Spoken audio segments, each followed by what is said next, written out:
اللهم ارحمنا بالقرآن. Assalamualaikum warahmatullahi wabarakatuh. Semoga nggak bosan ya. Sebenarnya gue males tuh untuk video ngadepin orang-orang ini, cuman gue harus ngomong. Namanya juga kan gue akan memberikan sebuah kebenaran, jadi gue bertanggung jawab sama video gue ini. Ya, gue tidak, sekali lagi gue mengatakan, saya tidak menjelekkan agama, ya, agama terdahulu saya juga tidak menjelekkan Alkitab. Sekali lagi saya bicara, saya itu masuk Muslim itu berdasarkan Alkitab. Saya tidak membahas Alkitab kok begini-begini, bukan. Tapi malah saya berpikir, kok umat Kristiani tidak menjalankan, gitu loh. Itu lucunya buat saya.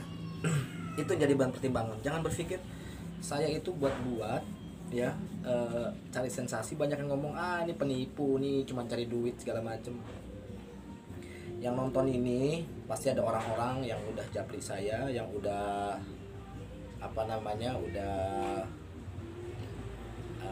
WA saya juga, udah email saya. Bang, kalau butuh keuangan berapa bang, nomor rekeningnya segala macem, atau apa segala macem. Enggak, saya nggak pernah kasih, saya nggak pernah minta. Saya lagi susah, saya udah nggak kerja ya, saya lagi susah kok. Saya lebih baik gue cari kerja supaya dapat duit. Jadi jangan, gue bukan buru minta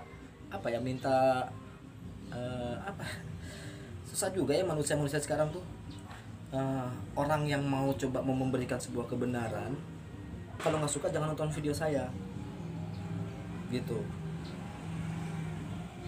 Ini gue ngasih tauin, gue dulu kalau sekolah atau dulu gereja buka Alkitab, perjanjian baru bla bla bla bla, perjanjian baru bla bla bla bla, jarang sekali dibuka perjanjian lama. Terkadang-kadang perjanjian lama juga dibuka segala macam, tapi kan diatur ayat-ayatnya apa aja. Misalkan disuruh buka Matius 5 ayat berapa, udah baca, tergantung dari khotbahnya apa. Baca, udah kita tandain, tutup. Gue sebagai Katolik dulu, udah gue tutup, gue nggak buka lagi.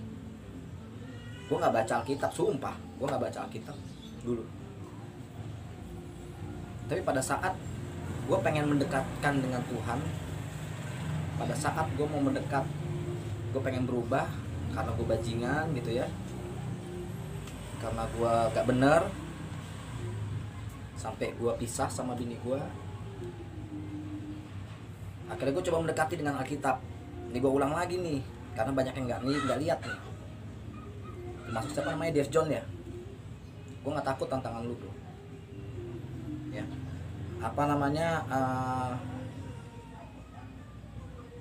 akhirnya gue buka Alkitab, gue belajar sampai 1 tahun lebih, 1,5 tahun. Gue buka. Tapi kenapa dia ada caranya yang gue buka itu kan? Pertama gue nggak tahu, masa iya gue buka dari pertama ayat sampai terakhir, nggak mungkin. Jadi misalkan ini perjanjian lama, ini perjanjian baru. Kayak gue bilang video sebelumnya, gue bilang gue tidur jam berapa, tanggal berapa, gue bangun jam berapa, itu gue kaitkan jadi sebuah ayat tiap hari sampai akhirnya gue menemukan satu persatu. Nah, ironisnya menurut gue ini gue bukan mengkaitkan antara Alkitab sama Al-Quran ya, tidak sumpah gue tidak mengkaitkan. Cuman ini gua nih Andre ya. Ironisnya yang ada di isi Alkitab itu dijalankan oleh umat muslim. kasih contoh, ya. Gue nggak buka buku apa-apa, ya kan. Di Matius 10 ayat 9. Di situ sudah terang-terangan dilarang untuk meminum anggur, minuman keras, ya kan. Bilang kau masuk ke dalam perkemahan. Perkemahan dulu tuh, zamannya dulu itu adalah tempat ibadah. Harusnya bisa membedakan antara kudus yang mana, yang tidak kudus yang mana. Tapi apa ya di gereja? Ada minum anggur. Itu saya nggak habis pikir awalnya. Saya nggak kepikiran. Pada saat saya baca itu di Alkitab, bukan di Al-Quran. Jadi gue bukan jelek-jelekin Alkitab, enggak. Lu salah duga kalau gue bilang jelek-jelekin Alkitab. Alkitab tuh udah bener jalannya. Tapi ironisnya, orang Muslim lah yang menjalankannya. Gue belum baca Al-Quran, gue belum. Kenapa gue masuk Islam? Karena terserah, mungkin Ustadz bilang jangan disamain Alkitab sama Al-Quran. Gue gak nyamain, enggak. Tapi apa? Kaitannya itu ada, ya kan? Satu lagi contoh kayak di Ulangan 14 ayat 8. Ulangan 14 kalau gak salah, ayat berapa lupa gue. Dilarang makan babi. Islam tidak melakukan itu. Tapi kita, gue fair-fairan aja. Ini semua ada di Alkitab, ya kan? Permasalahan apa namanya? Ada yang bilang kalau Alkitab sudah tidak berlaku. Sejak kapan firman Tuhan tidak berlaku? Perjanjian baru itu pada saat tentang ceritanya mengenai Nabi Isa alaihissalam, Yesus. Itu 20 tahun setelah dia meninggal, setelah dia wafat.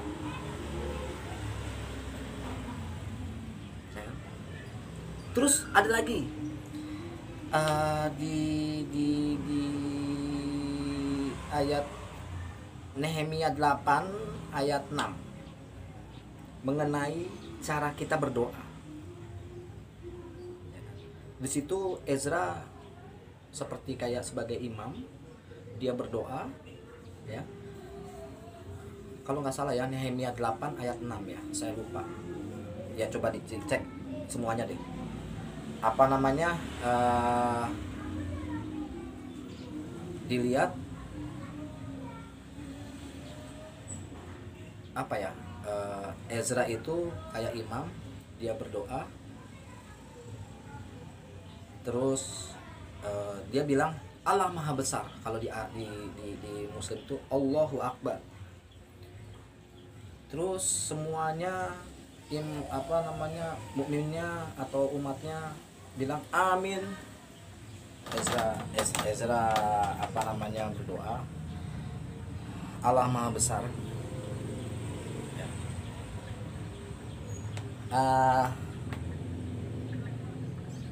Dia bersujud, kepalanya itu ke bawah sampai ke tanah, hingga ke tanah. Tapi apa? Saya rasa selama saya ngikutin itu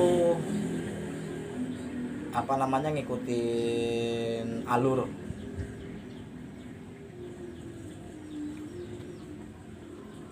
Terus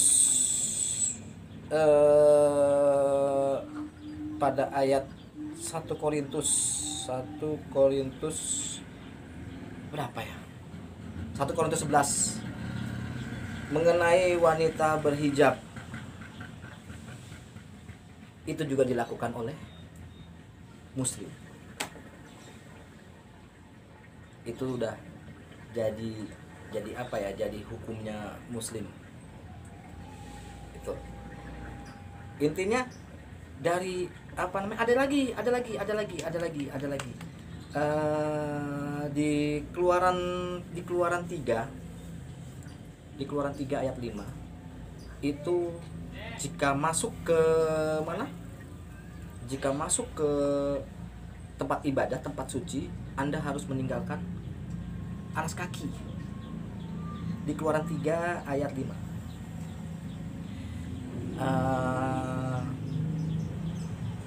Di Keluaran 30 ayat 21 apa 20, saya lupa juga. Itu mengenai wudhu. Jika masuk ke tempat ibadah, cuci tanganmu dan basuhlah wajahmu. Itu juga dilakukan oleh orang umat muslim. Itu alasannya kenapa saya masuk Islam. Terserah mungkin Pak Ustadz berpikir atau siapapun berpikir, wah si Andre mengkait-kaitkan Alkitab ke Islam. Saya tidak mengkaitkan.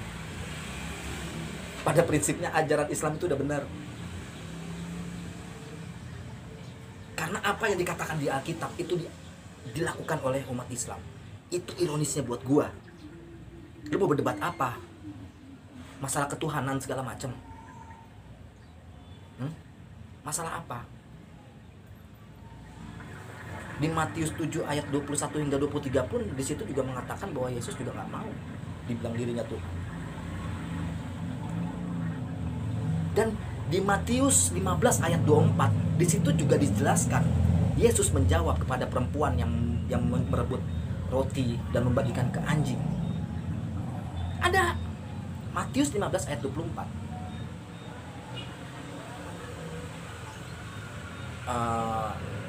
Dia mengatakan,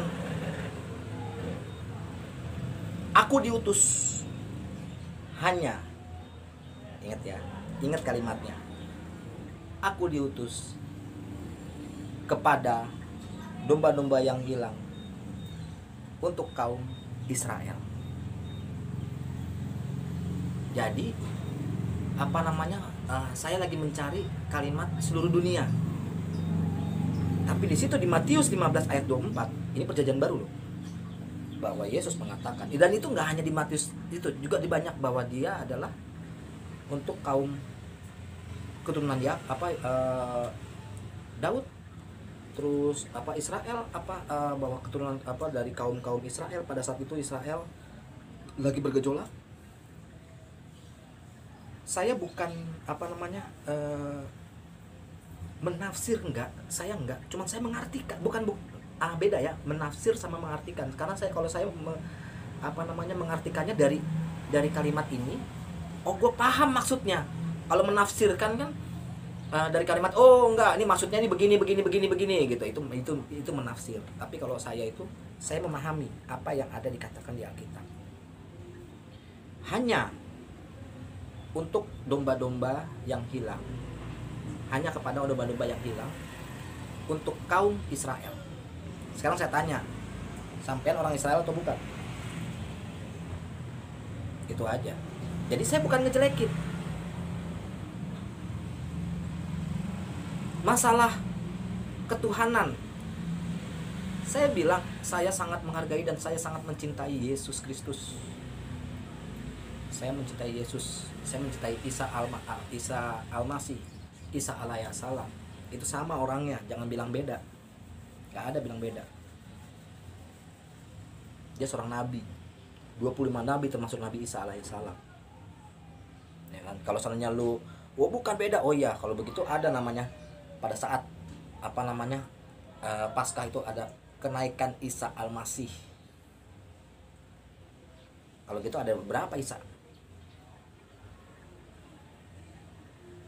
Ya kan? Di bahasa di situ dijelaskan masalah Tuhan Yesus. Mungkin benar katanya Pak siapa itu namanya, saya nonton di YouTube waktu itu disaranin sama teman-teman viewer, nonton deh videonya siapa yang orang Amerika itu, yang orang Amerika bilang masalah Lord itu kan, kalau misalnya kita bisa di pengadilan pun bisa kita bilang my Lord, Tuanku, bukan Tuhan, Tuanku, my Lord. Ya kan? Pada saat itu mungkin dibilang guru, jadi dibilang my Lord. Baru dikait-kaitkan, Lord, diartikan sama orang-orang yang entah bukan orang Indonesia, entah apa, jadi Tuhan. Itu pada saat zaman dulu saya nggak ngerti lah. Itu menurut gua loh ya, menurut Andre. Kenapa gua bicara kayak begitu? Karena gua berdasarkan Alkitab. Yesus selalu mengatakan dirinya diutus. gitu loh. Dia benar melakukan keajaiban, dia benar melakukan mukjizat, benar lah, bahwa dia seorang nabi kok. Cuma setidaknya kita tetap, saya setuju bilang Allah Bapa, benar setuju. Kita berdoa kepada Allah Bapa. Kalau perlu kita berdoanya caranya, ya Yesusku, doakanlah kami supaya kami terselamatkan. Atau ya guruku Yesus, selamatkanlah kami supaya kami selalu selamat, dan berikanlah kami rezeki. Doakanlah kami supaya kami mendapatkan rezeki yang berlimpah. Lebih enak. Begitu juga Muslim, kalau gue lihat Nabi Muhammad juga sebagai perantara. Terus banyak yang menghina mengenai Nabi Muhammad. Selama saya Katolik, saya nggak pernah mau menghina Nabi Muhammad, karena embel-embelnya udah Nabi di situ. Embel-embelnya sudah Nabi. Beda. Jangan menghina. Lu boleh ngatain gua anjing, lu boleh ngatain gua babi, lu boleh ngatain gua apa, penipu segala macam, terserah. Tapi lu jangan lu menghina Muslim. Jangan lu menghina Nabi Muhammad. Hati-hati. Kalau gue bilang hati-hati. Lu pakai akun palsu segala macem, kecil ditemuinnya nantinya. Mungkin bukan gua. Gak usah menghina nabi-nabi apapun, jangan.